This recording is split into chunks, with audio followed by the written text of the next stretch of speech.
रहस्यमयी गांव का श्राप अध्याय 3 भाग 44 पहचान की अंतिम परीक्षा। महाशून्य की उंगलियां चटकते ही वीर, आरव और अनय 3 अलग अलग लोकों में बंट चुके थे। चारों ओर ऐसा सन्नाटा था कि अपनी सांसों की आवाज भी सुनाई दे रही थी। योजक चिन्ह, योजक चिन्ह, योजक चिन्ह। वीर का लोक। वीर ने आंखें खोलीं। वह एक विशाल महल के सामने खड़ा था। महल के द्वार पर लिखा था, राजा वीर का स्वागत है। वह अंदर गया। सिंहासन पर उसका ही एक रूप बैठा था। सिर पर स्वर्ण मुकुट, हाथ में राजदंड और चारों ओर अपार वैभव। उस रूप ने मुस्कुराकर कहा, देखो, अगर तुमने रक्षक बनने के बजाय राजा बनना चुना होता तो आज तुम्हारे पास सब कुछ होता। न युद्ध, न बलिदान, न दर्द। वीर कुछ पल के लिए सोच में पड़ गया। तभी उसे उन लोगों के चेहरे याद आए जिन्हें उसने बचाया था। उसने मुस्कुराकर कहा, राजा अपने राज्य की रक्षा करता है, लेकिन रक्षक पूरी दुनिया की। इतना कहते ही महल कांच की तरह टूट गया। पहली परीक्षा पूरी हो गई। योजक चिन्ह, योजक चिन्ह, योजक चिन्ह। आरव का लोक। आरव ने खुद को एक वीरान मैदान में पाया। उसके सामने उसका अंधकार में रूप खड़ा था। वह हंसकर बोला, तुम कभी बदल ही नहीं सकते। अंधकार हमेशा तुम्हारे भीतर रहेगा। आरव ने अपनी आंखें बंद की। उसे वीर की बातें याद आईं। हर इंसान अपने अतीत से बड़ा होता है। उसने अपनी सूर्य तलवार जमीन में गाड़ दी। तुरंत सुनहरी रोशनी फैल गई। अंधकार में रूप चीखते हुए धुएं में बदल गया। दूसरी परीक्षा भी समाप्त हो गई। योजक चिन्ह, योजक चिन्ह, योजक चिन्ह। अनय का लोक। अनय ने आंखें खोलीं। उसके सामने आर्या खड़ी थी। उन्होंने मुस्कुराकर कहा, अगर तुम चाहो तो मेरे साथ यहीं रह सकते हो। यहाँ कोई युद्ध नहीं है, कोई दुख नहीं है। अनय की आंखें भर आईं, लेकिन उसने धीरे से सिर हिलाया। अगर मेरे दोस्त लड़ रहे हैं तो मेरा स्थान उनके साथ है। आर्या मुस्कुराई। उनका रूप प्रकाश में बदल गया। तीसरी परीक्षा भी पूरी हो गई। योजक चिन्ह, योजक चिन्ह, योजक चिन्ह। अचानक तीनों लोग एक साथ टूटने लगे। वीर, आरव और अनय फिर से महाशून्य के सिंहासन के सामने आ खड़े हुए। महाशून्य पहली बार कुछ क्षणों तक मौन रहा। फिर उसने धीमे से ताली बजाई। अद्भुत, हजारों वर्षों में पहली बार कोई मेरी परीक्षा पार कर पाया है। तभी आदिपुरुष के कैदखाने में दरार पड़ने लगी। आदिपुरुष ने पूरी शक्ति से चिल्लाया, वीर, अभी नहीं, ये तुम्हें भ्रमित कर रहा है। महाशून्य मुस्कुराया, हाँ, क्योंकि असली परीक्षा अब शुरू होगी। उसने अपना हाथ अपने सीने पर रखा। धीरे धीरे उसके शरीर से काला धुआं अलग होने लगा, लेकिन उस धुएं के भीतर जो चेहरा दिखाई दिया, उसे देखकर वीर, आरव, अनय और स्वयं आदिपुरुष भी स्तब्ध रह गए। वह चेहरा आदिपुरुष जैसा ही था। महाशून्य बोला, मैं तुम्हारा शत्रु नहीं, मैं आदिपुरुष की वह शक्ति हूँ जिसे उन्होंने स्वयं अपने भीतर से निकालकर कैद कर दिया था। पूरे महाशून्य लोक में गहरा सन्नाटा छा गया। अगर यह सच था तो अब तक जो कुछ उन्होंने जाना था वह सब अधूरा था। महाशून्य ने अपनी हथेली आगे बढ़ाई और कहा, अगर पूरी सच्चाई जाननी है तो मेरे साथ चलो, फिर तय करना कि असली रक्षक कौन है। उसी क्षण महाशून्य के पीछे एक नया रहस्यमयी द्वार खुल गया और उसके भीतर से अनगिनत प्राचीन रहस्य झलकने लगे। भाग 44 समाप्त। रहस्यमयी गांव का श्राप अध्याय 3 भाग 45 आदिपुरुष का सबसे बड़ा रहस्य। महाशून्य के पीछे खुला रहस्यमयी द्वार धीरे धीरे चमकने लगा। वीर, आरव और अनय सावधानी से उसके भीतर प्रवेश कर गए। अंदर पहुंचते ही उन्होंने एक विशाल प्राचीन मंदिर देखा। मंदिर की दीवारों पर पूरे ब्रह्मांड का इतिहास उकेरा हुआ था। बीचों बीच एक दिव्य क्रिस्टल हवा में तैर रहा था। उसके भीतर आदिपुरुष की स्मृतियां कैद थीं। तभी एक मधुर आवाज गूंजी, यदि सत्य जानना चाहते हो तो इन स्मृतियों को देखो। वीर ने आगे बढ़कर क्रिस्टल को छुआ। अचानक हजारों वर्ष पुराना दृश्य सामने आ गया। योजक चिन्ह, योजक चिन्ह, योजक चिन्ह। सृष्टि की शुरुआत में केवल आदिपुरुष थे। उन्होंने प्रेम से ब्रह्मांड की रचना की। प्रकाश, समय, जीवन और अंधकार, चारों शक्तियां उनके ही हृदय से निकलीं। सदियों तक सब कुछ संतुलित रहा, लेकिन एक दिन आदिपुरुष के मन में एक प्रश्न उठा, यदि कोई मेरी बनाई सृष्टि को चुनौती दे तो क्या होगा।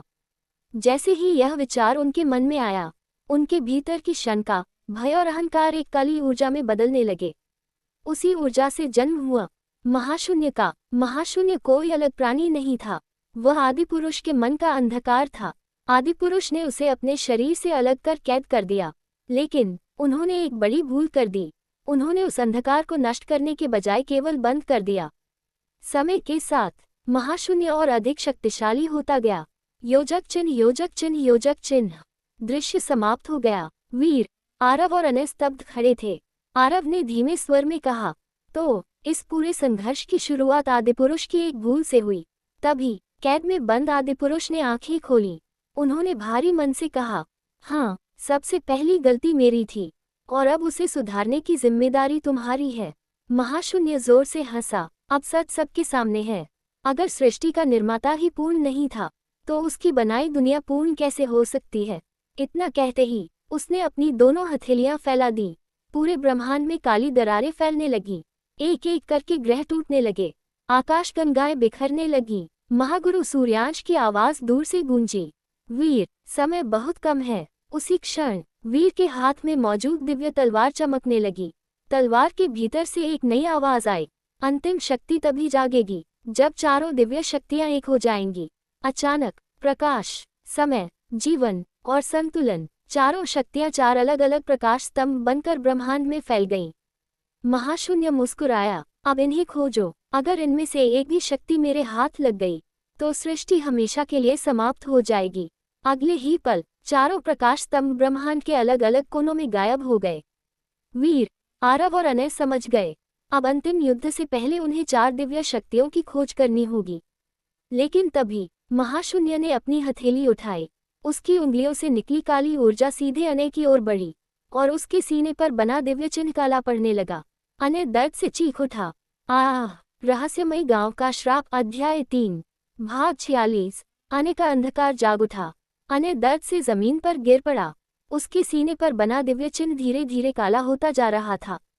उसकी आंखों की सुनहरी चमक बैंगनी रंग में बदलने लगी। महाशून्य जोर से हंसा, यही मेरा असली लक्ष्य था। अनय के भीतर छिपी दिव्य शक्ति अब मेरी हो जाएगी। वीर तुरंत अनय के पास पहुंचा। अनय, अपनी आंखें खोलो। लेकिन अनय की आवाज बदल चुकी थी। वह भारी और रहस्यमयी स्वर में बोला, दूर हट जाओ, मैं अब खुद पर नियंत्रण नहीं रख सकता। अचानक उसके शरीर से काली ऊर्जा का विशाल विस्फोट हुआ। धड़ाम! वीर, आरव और महागुरु कई कदम पीछे जा गिरे। पूरे महाशून्य लोक में काले तूफान उठने लगे। आदिपुरुष कैद से चिल्लाए, महाशून्य उसकी आत्मा पर अधिकार कर रहा है। महाशून्य मुस्कुराया, अगर अनय पूरी तरह मेरा बन गया तो चार दिव्य शक्तियों का संतुलन हमेशा के लिए टूट जाएगा। आरव ने आदित्य अस्त्र उठाया। मैं उसे चोट नहीं पहुंचाना चाहता, लेकिन उसे रोकना होगा। अनय धीरे धीरे खड़ा हुआ। अब उसके शरीर का आधा भाग सुनहरी रोशनी से चमक रहा था और आधा भाग काले धुएं से ढका हुआ था। उसकी दो आंखों के रंग भी अलग अलग थे, एक सुनहरी, एक बैंगनी। वह दर्द से चिल्लाया, वीर, मुझे बचाओ। लेकिन अगले ही पल महाशून्य की शक्ति हावी हो गई। अनय ने अपनी हथेली आगे बढ़ाई। उससे निकली काली बिजली सीधे वीर की ओर बढ़ी। वीर ने अपनी दिव्य तलवार से उसे रोक लिया। दोनों शक्तियों की टक्कर से पूरा लोक कांप उठा। महागुरु सूर्यांश ने घबराकर कहा, वीर, अगर तुम पूरी शक्ति से वार करोगे तो अनय मर जाएगा, और अगर वार नहीं करोगे तो महाशून्य उसके शरीर पर पूरा अधिकार कर लेगा। वीर की आंखों में आंसू आ गए। एक ओर उसका सबसे प्रिय मित्र, दूसरी ओर पूरी सृष्टि। तभी अनय के भीतर से हल्की सुनहरी आवाज आई, वीर, मुझे मत बचाना। अगर मेरी वजह से सृष्टि खतरे में है तो अपना कर्तव्य निभाना। वीर का हाथ कांपने लगा। वह तलवार उठाए खड़ा था, लेकिन वार नहीं कर पा रहा था। उसी क्षण आकाश से चार दिव्य प्रकाश किरणें उतरीं। उन्होंने वीर की तलवार को घेर लिया। एक रहस्यमय आवाज गूंजी, सच्चा रक्षक अपने मित्र का बलिदान नहीं देता, वह ऐसा मार्ग खोजता है जिससे दोनों बच सकें। अचानक वीर की तलवार पर एक नया दिव्य चिन्ह उभर आया। उसका नाम था जीवन ज्योति मंत्र। ये वह शक्ति थी जो अंधकार को नष्ट नहीं करती, बल्कि उसके भीतर छिपे प्रकाश को जागृत करती थी। महाशून्य पहली बार घबरा गया। नहीं, ये शक्ति अभी जाग नहीं सकती। लेकिन देर हो चुकी थी। वीर ने तलवार अनय की ओर बढ़ाई, वार करने के लिए नहीं, बल्कि उसके हृदय में छिपे प्रकाश को जगाने के लिए। उसी क्षण अनय के शरीर से सुनहरी और काली ऊर्जा का भयंकर संघर्ष शुरू हो गया। पूरा ब्रह्मांड उस प्रकाश से कांप उठा। रहस्यमयी गांव का श्राप, अध्याय 3, भाग 47। प्रकाश की अंतिम किरण। अनय के शरीर के भीतर भयानक संघर्ष चल रहा था। एक ओर सुनहरी प्रकाश शक्ति, दूसरी ओर महाशून्य का असीम अंधकार। दोनों शक्तियों की टक्कर से पूरा ब्रह्मांड कांप रहा था। महाशून्य क्रोध से गरजा, अने मेरे सामने झुको। अने दर्द से चीख उठा। उसकी आंखों से एक साथ आंसू और काली ऊर्जा बहने लगी। वीर ने जीवन ज्योति मंत्र से चमकती तलवार उसके हृदय के सामने रख दी, लेकिन उसने वार नहीं किया। उसने धीरे से कहा, अने मुझे तुम्हारी शक्ति पर नहीं, तुम्हारे दिल पर भरोसा है। ये सुनते ही अने के बचपन की यादें लौटने लगी। उसे याद आया जब वीर ने पहली बार उसे दोस्त कहा था, जब आरव ने अपनी जान जोखिम में डालकर उसे बचाया था, जब आर्या ने कहा था प्रकाश कभी समाप्त नहीं होता, वह केवल छिप जाता है। अने की सुनहरी आंख से एक आंसू गिरा। महाशून्य चीख उठा, नहीं, उसकी यादें मिटा दो। हजारों काली जंजीरें अने को जकड़ने लगी। तभी वीर, आरव और महागुरु सूर्यांश ने अपनी अपनी प्रकाश शक्ति अने में प्रवाहित कर दी। आकाश में चारों दिव्य शक्तियां फिर चमक उठी। प्रकाश, जीवन, समय, संतुलन, चारों शक्तियां एक साथ अने के भीतर समा गईं। महाशून्य पहली बार पीछे हट गया। अने ने पूरी शक्ति से गर्जना की, मैं अंधकार का दास नहीं हूँ, मैं प्रकाश का रक्षक हूँ। धड़ाम, एक विशाल सुनहरा विस्फोट हुआ। अने के शरीर से सारी काली ऊर्जा बाहर निकल गई। वह ऊर्जा हवा में इकट्ठी होकर एक विशाल राक्षस का रूप लेने लगी। उसकी ऊंचाई पर्वतों से भी अधिक थी। उसकी आंखें लाल अग्नि की तरह जल रही थीं। महाशून्य मुस्कुराया, बहुत अच्छा, अब मिलो मेरे अंतिम सेनापति से। कालविनाश। पूरा महाशून्य लोक उसकी गर्जना से कांप उठा। आदिपुरुष ने कैद से चिल्लाकर कहा, सावधान, कालविनाश को कोई अस्त्र नहीं मार सकता। वीर ने पूछा, फिर उसे कैसे हराएं? आदिपुरुष ने उत्तर दिया, उसे हराने के लिए चारों दिव्य शक्तियों को एक आत्मा में एक करना होगा। इतना सुनते ही वीर, आरव, अने और महागुरु एक दूसरे की ओर देखने लगे। वे समझ गए, अगले युद्ध में केवल एक ही योद्धा आगे बढ़ेगा और वही तय करेगा सृष्टि बचेगी या हमेशा के लिए महाशून्य में समा जाएगी। उसी क्षण कालविनाश ने अपनी पहली गर्जना की। उसकी आवाज से समय रुकने लगा और पूरे ब्रह्मांड में अंधकार फैलने लगा। रहस्यमयी गांव का श्राप, अध्याय 3, भाग 48, दिव्य रक्षक का जन्म। कालविनाश की गर्जना पूरे ब्रह्मांड में गूंज उठी। राह, उसकी आवाज से ग्रह कांपने लगे। आकाशगंगाएं अपनी दिशा बदलने लगी। महाशून्य मुस्कुराया, अब कोई मुझे नहीं रोक सकता। वीर ने अपनी दिव्य तलवार मजबूती से पकड़ ली। आरव और अने उसके दोनों ओर आकर खड़े हो गए। महागुरु सूर्यांश ने गंभीर स्वर में कहा, समय आ गया है चारों दिव्य शक्तियों को एक करने का। आदिपुरुष ने अपनी कैद से अंतिम मंत्र का उच्चारण किया। अचानक प्रकाश की शक्ति वीर के शरीर में समा गई। जीवन की शक्ति अने से निकलकर वीर में प्रवाहित हुई। समय की शक्ति आरव से निकलकर वीर तक पहुंची। संतुलन की शक्ति महागुरु सूर्यांश के हृदय से निकलकर उसी प्रकाश में मिल गई। चारों शक्तियां मिलते ही पूरा ब्रह्मांड सुनहरी रोशनी से भर गया। वीर का शरीर हवा में उठने लगा। उसके चारों ओर दिव्य प्रकाश का विशाल चक्र घूमने लगा। उसकी साधारण तलवार बदलकर एक विशाल ब्रह्मास्त्र ज्योति बन गई। उसकी पीठ पर सुनहरे और नीले प्रकाश के विशाल पंख उभर आए। उसकी आंखों में सूरज और चांद दोनों की चमक दिखाई देने लगी। महाशून्य पहली बार भयभीत हो गया। वह धीमे स्वर में बोला, यह असंभव है। महागुरु मुस्कुराए, नहीं, यही सृष्टि के सच्चे रक्षक का रूप है। आदिपुरुष ने घोषणा की, आज से वीर केवल सूर्य रक्षक नहीं, वह दिव्य रक्षक है। कालविनाश क्रोध से गरजा। उसने अपने दोनों हाथ फैलाए। हजारों काली बिजली की धाराएं दिव्य रक्षक की ओर बढ़ीं, लेकिन वे प्रकाश की ढाल से टकराकर राख बन गईं। वीर ने शांत स्वर में कहा, अंधकार को शक्ति से नहीं, सत्य से हराया जाता है। इतना कहकर उसने ब्रह्मास्त्र ज्योति को आकाश की ओर उठाया। तलवार से निकली एक विशाल सुनहरी किरण सीधे कालविनाश के हृदय में जा लगी। कालविनाश दर्द से चीख उठा। उसके भीतर कैद लाखों आत्माएं मुक्त होने लगी। महाशून्य घबरा गया, नहीं, वह मेरी शक्ति छीन रहा है। उसी क्षण कालविनाश का विशाल शरीर टूटने लगा। उसके भीतर से प्रकाश के अनगिनत कण निकलकर पूरे ब्रह्मांड में फैल गए।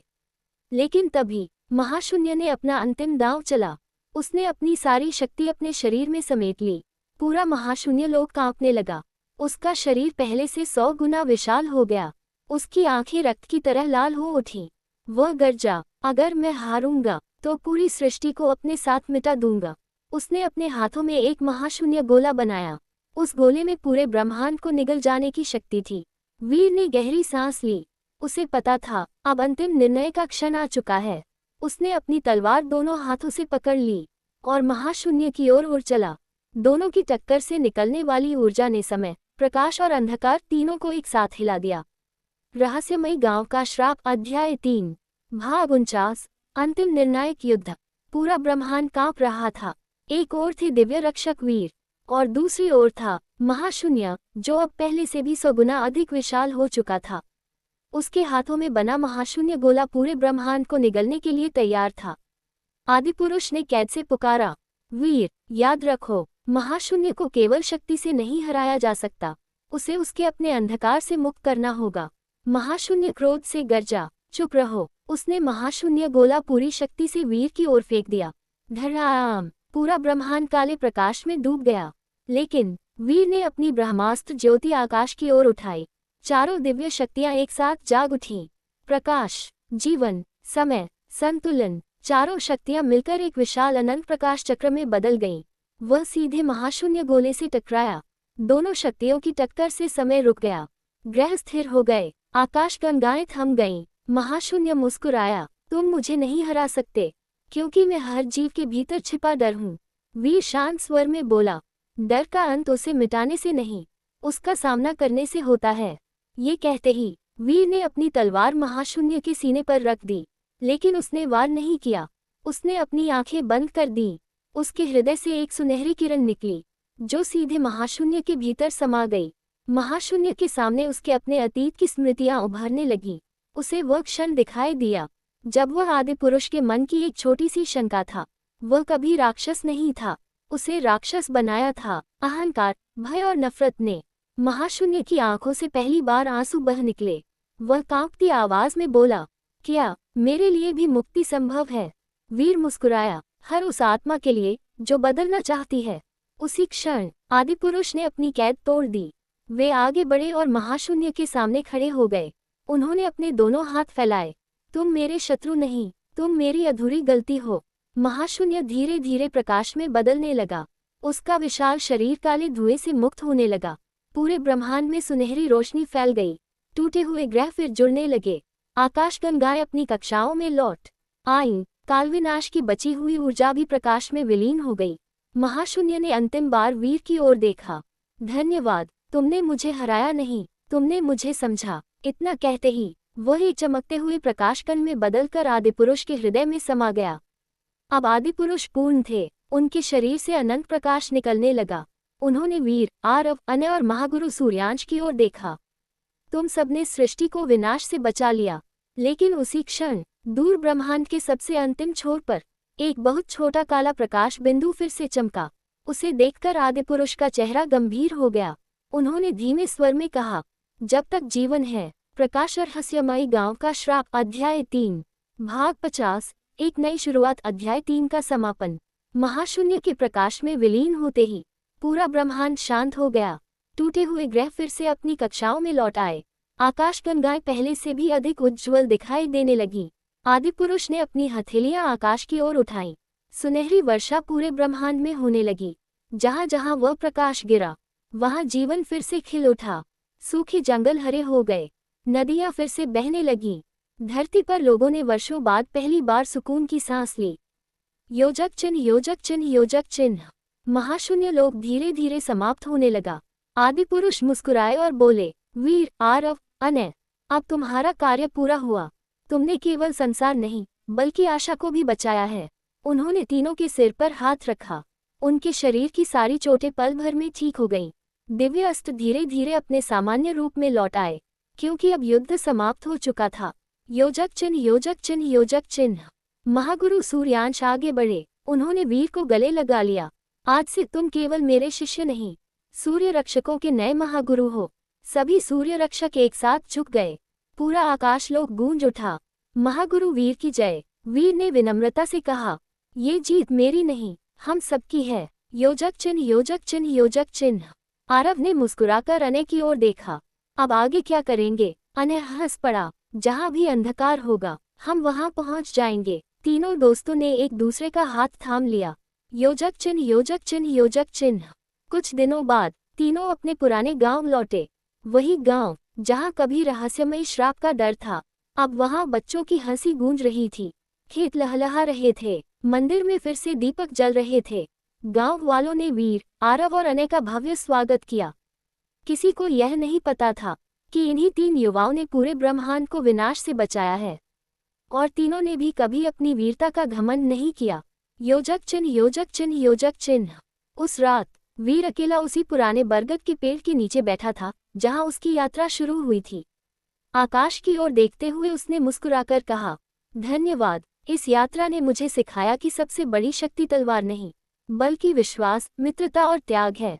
उसी समय आकाश में एक चमकता हुआ तारा टूटा। उसके साथ एक हल्की दिव्य आवाज आई, रक्षक, जब भी संसार को तुम्हारी जरूरत होगी, हम फिर मिलेंगे। वीर मुस्कुराया। उसने अपनी सूर्य तलवार को मंदिर में स्थापित कर दिया। वह अब केवल एक हथियार नहीं, बल्कि आशा का प्रतीक बन चुकी थी। सूर्योदय की पहली किरण तलवार पर पड़ी और उसकी चमक पूरे गांव में फैल गई। योजक चिन्ह, योजक चिन्ह, योजक चिन्ह।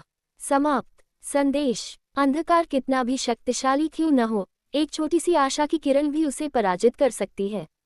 सच्चा नायक वह नहीं जो केवल युद्ध जीतता है, बल्कि वह है जो दूसरों के जीवन में प्रकाश लेकर आता है।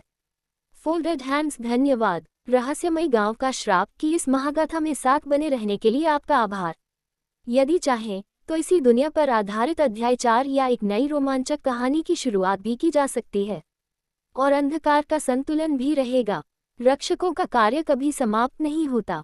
चारों मित्र एक दूसरे की ओर मुस्कुराए। उन्हें पता था एक युद्ध समाप्त हुआ है, लेकिन रक्षक की यात्रा अभी भी जारी है।